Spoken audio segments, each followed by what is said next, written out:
पावसाळी अधिवेशनाच्या पार्श्वभूमीवर पंतप्रधान नरेंद्र मोदी यांनी आज सकाळी संसद भवन परिसरात प्रसार माध्यमांशी संवाद साधला। या सत्रात अनेक विषयांवर चर्चा होणं अपेक्षित असून महत्त्वपूर्ण निर्णय घेतले जाण्याची शक्यता आहे। सदनात जितकी सखोल चर्चा होते तितका देशाचा फायदा होतो असं सांगत सर्व सदस्य या प्रक्रियेत मूल्यवर्धन करतील असा विश्वास पंतप्रधानांनी व्यक्त केला। सत्र में कई महत्वपूर्ण निर्णय होंगे, अनेक विषयों पर चर्चा होगी और हम सबका अनुभव है कि लोकसभा में जितनी ज्यादा चर्चा होती है, जितनी गहन चर्चा होती है, जितनी विविधताओं से भरी चर्चा होती है, उतना सदन को भी, विषय वस्तु को भी और देश को भी बहुत लाभ होता है। इस बार भी उस महान परंपरा में हम सभी सांसद मिलकर के वैल्यू एडिशन करेंगे, ऐसा मेरा विश्वास है। कोरोना से बनी जो परिस्थिति है उसमें जिन सतर्कताओं के विषय में सूचित किया गया है, उन सतर्कताओं का पालन हम सबको करना ही करना है।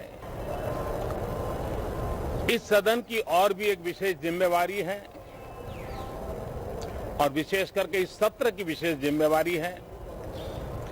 आज जब हमारी सेना के वीर जवान सीमा पर डटे हुए हैं, बड़ी हिम्मत के साथ, जज्बे के साथ, बुलंद हौसलों के साथ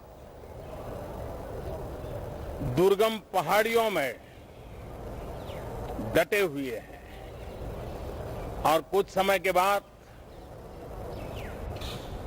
बर्फ वर्षा भी शुरू होगी। जिस विश्वास के साथ वो खड़े हैं, मातृभूमि की रक्षा के लिए डटे हुए हैं, ये सदन भी, सदन के सभी सदस्य एक स्वर से, एक भाव से, एक भावना से, एक संकल्प से वो संदेश देंगे, सेना के जवानों के पीछे देश खड़ा है, संसद और सांसद सदस्यों के माध्यम से खड़ा है, पूरा सदन एक स्वर से देश के वीर जवानों के पीछे खड़ा है। ये बहुत ही मजबूत संदेश भी ये सदन देगा।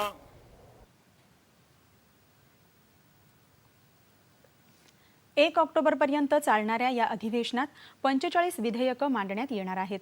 शनिवार आणि रविवारीही सदनाचं कामकाज सुरू राहणार आहे। अधिवेशनात सर्व मुद्द्यांवर चर्चा करण्याची तयारी असल्याचं सरकारनं स्पष्ट केलं आहे। कोरोनाच्या काळात हे पहिलंच अधिवेशन होत असल्यानं या संदर्भातल्या मार्गदर्शक तत्वांचं पालन करत सुरक्षेच्या सर्व उपाययोजना करण्यात आल्या आहेत। सर्व खासदारांची RT-PCR चाचणी करण्यात येत आहे। पहिला दिवस वगळता राज्यसभेचं कामकाज सकाळी 9 ते दुपारी 1 वाजेपर्यंत, तर लोकसभेचं कामकाज दुपारी 3 ते 7 वाजेपर्यंत चालणार आहे।